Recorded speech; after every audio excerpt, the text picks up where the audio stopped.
Public Affairs very much thanks Residco, our sole corporate underwriter, for helping to make the production of this show possible. I believe very much in the American dream, and to pursue the American dream, you got to be able to put food on the table, and it's really hard these days. So that's unacceptable. That has got to change. We have got to lower the cost of living. That's probably my number one issue. Working is the key to the American dream, and for people willing to work hard, they will long term, not just for a couple weeks, not just for a couple months, but anybody in the United States willing to work long term will be successful and will be able to pursue and probably achieve the American dream. Illinois, under Pritzker, has, I think, the lowest increase in job growth of all the 50 states during his reign. And so, yeah, absolutely. And jobs obviously are critical to working families. They're critical to good government, private sector jobs, and they are, as I said, they're the key to people getting off welfare, dependency, and they're key to the pursuit of the American dream. That's all true, but you're missing a really important point, is that it also creates incentives for working families, for adult, able-bodied adults without young dependents to get back into the workforce. And it encourages all people of all situations to do more work. I mean, the lower the taxes and the more you keep, the more incentive you are incentivized to work. And that is another really important aspect of it. So, I mean, a lot of people talk about the benefit to, job creators that the bill has, but I think there's actually more benefit to working families and workers.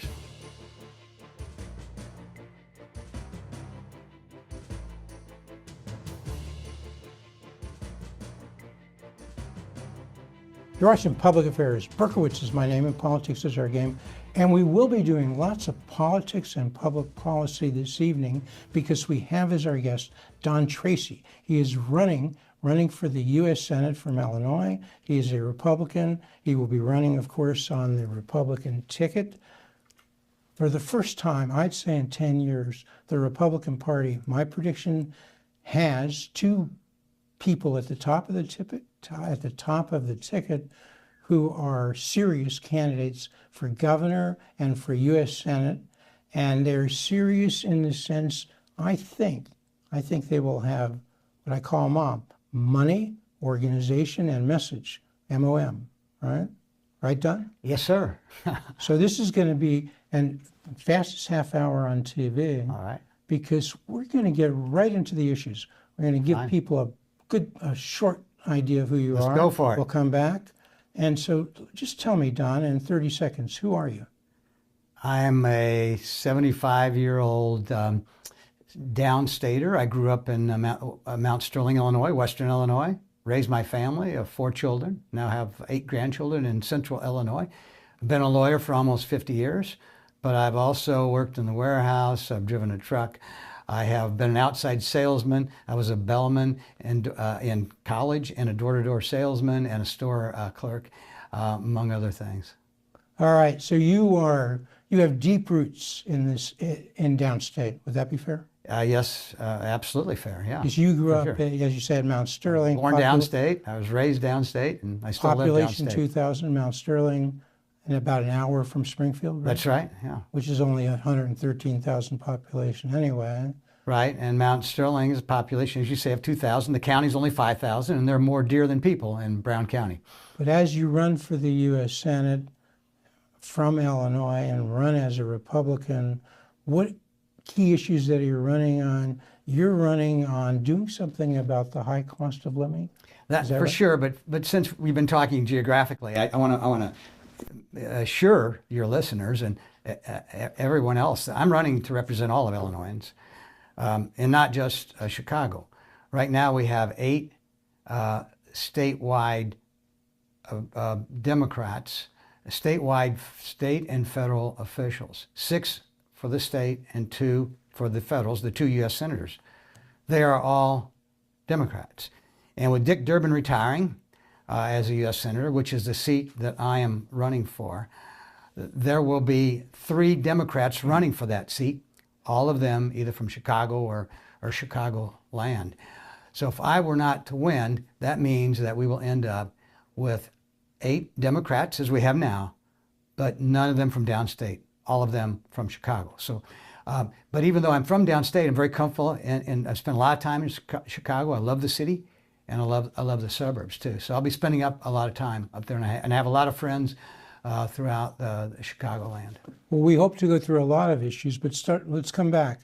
What are you running on? Cost of living, Yeah. number one. Thanks to the Biden administration, cost of living is up about 20% during his 4-year terms. And that is, it's a kitchen table issue for so many, great Illinoisans. It's just, I believe very much in the American dream. And to pursue the American dream, you got to be able to put food on the table. And it's really hard these days. So that's unacceptable. That has got to change. We have got to lower the cost of living. That's probably my number one issue.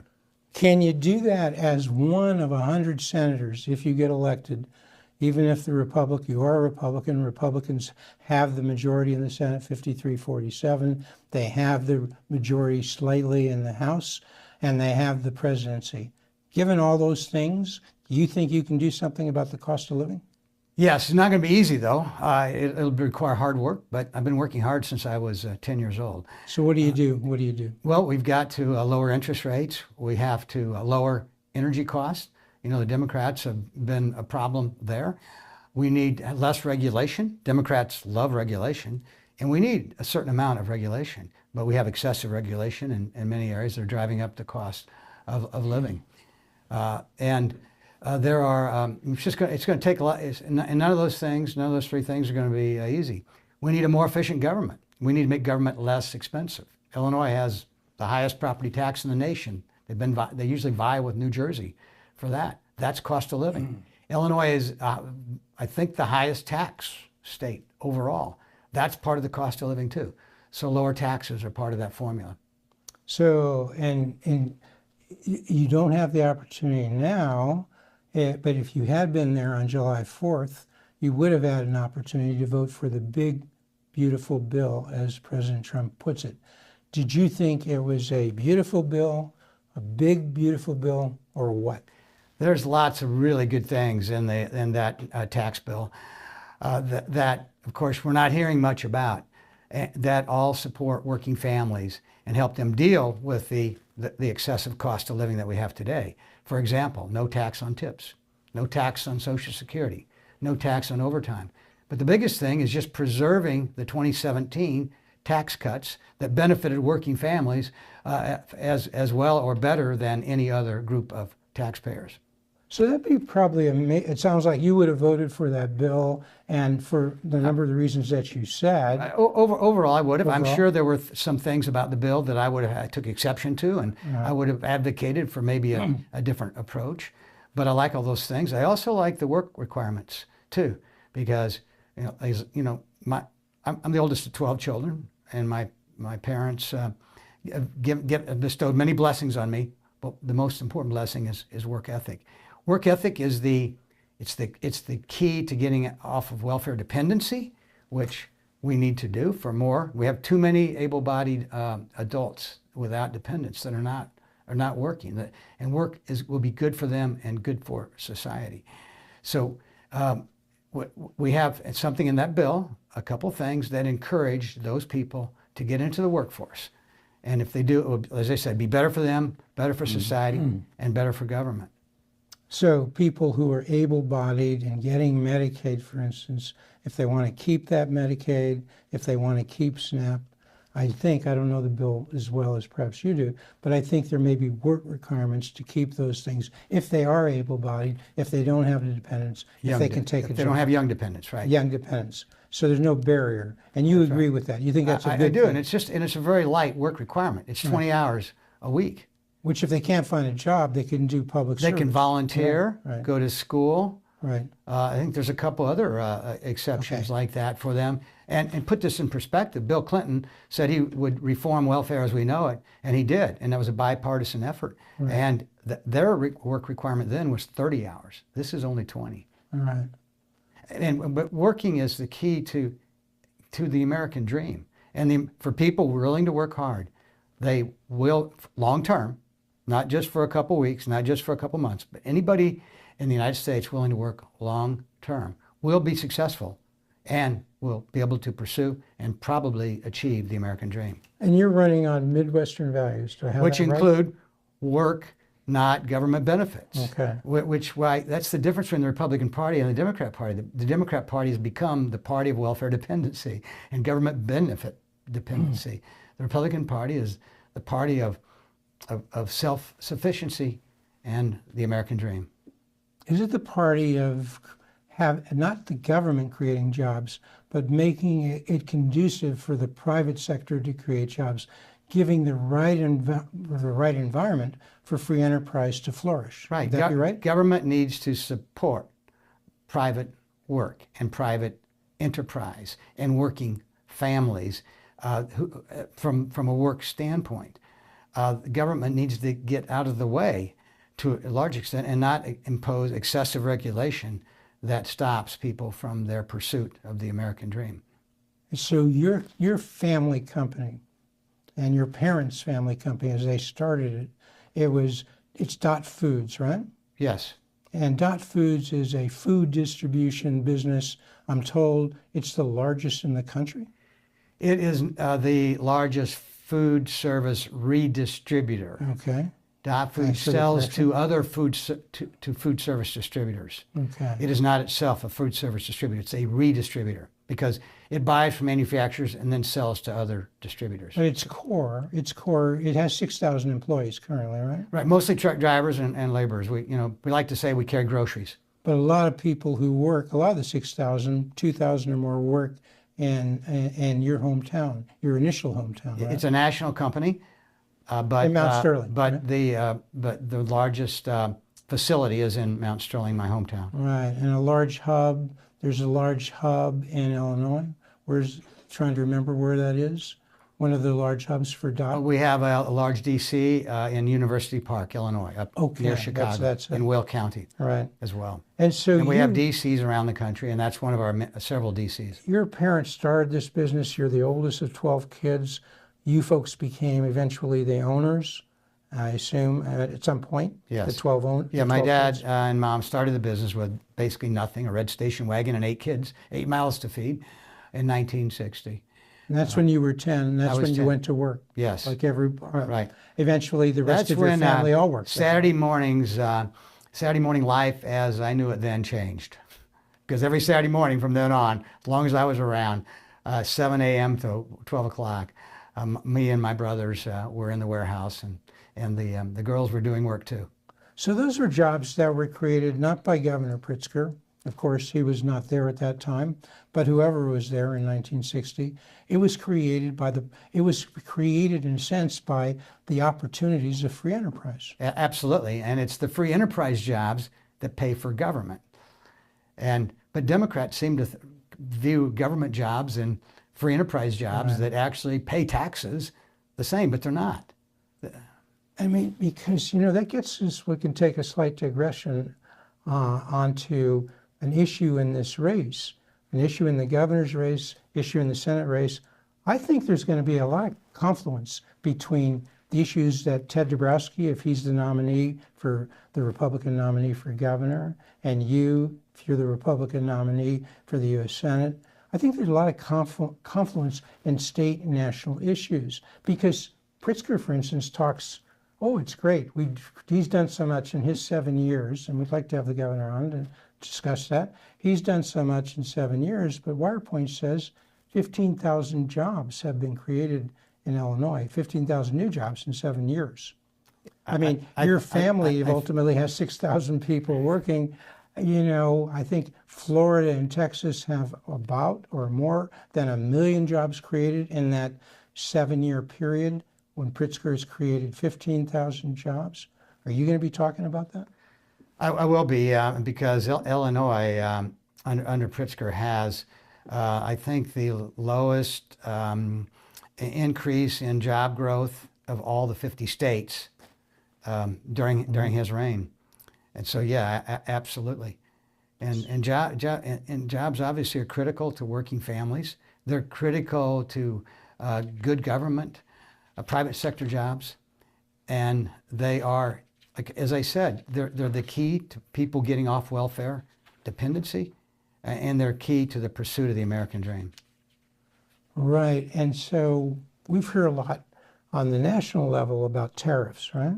At least recently. We certainly do. Trump seems to believe in tariffs. Some don't understand.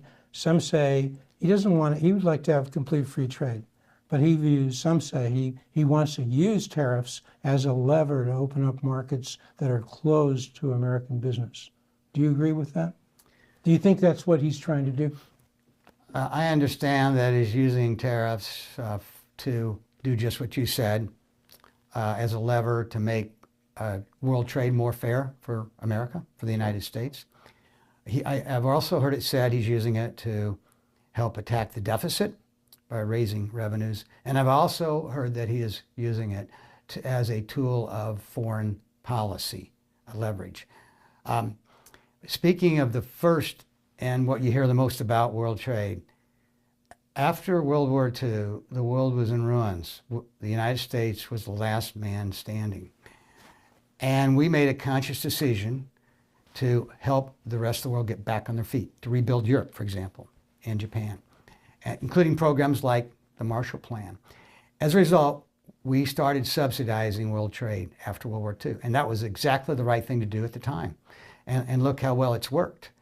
But we don't need to subsidize the world anymore, at least most countries in the world, especially Europe, especially China.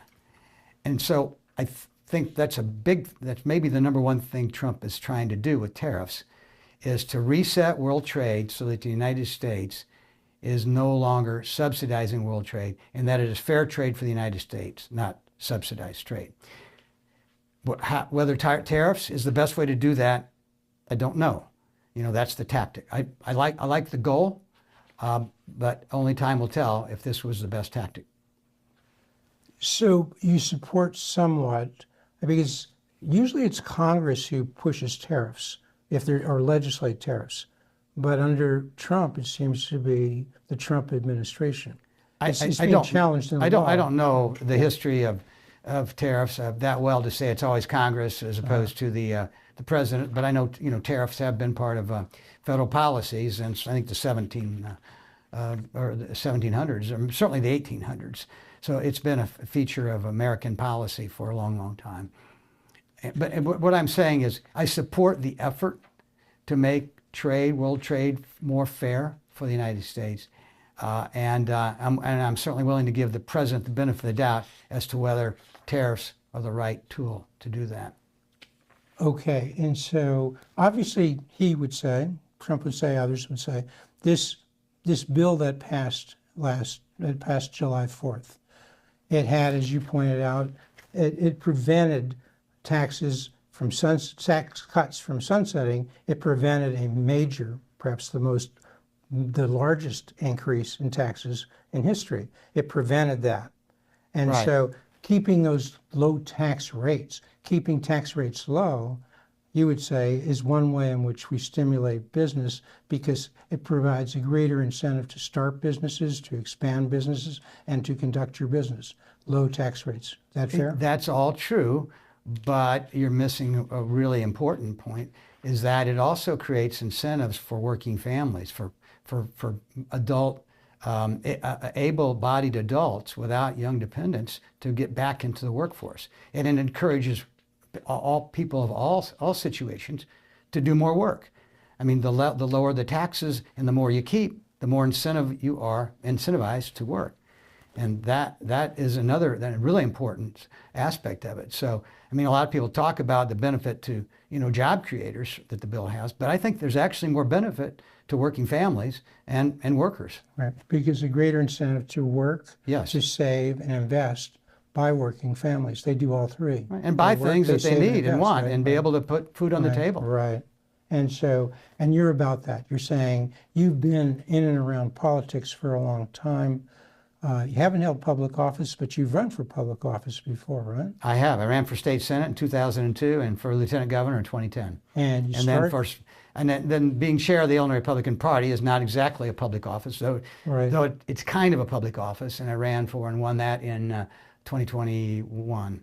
You started out in 2002 running as a Democrat Yes. for the state senate. You lost that because you figured out that it was hurting you because your values weren't aligned with the Democratic Party values, but are aligned with the Republican Party. So you switched when you ran in 2010 or before 2010. Right. You know, when I was pretty much an independent before that, but when you run for office, you need to pick a party. And I thought I could be more independent as a Democrat. But in running for that office, I learned, and I was naive, like most people are when they first get into politics. I soon recognized that my core values, which are conservative, did not fit within the Democrat Party. So getting back to being a U.S. Senator, assuming you get elected and what you can do about the cost of living, one thing is you have a bully pulpit. So you're one of 100, but you can cajole your colleagues. So you have 2, 3, 10 senators. So you have enough people.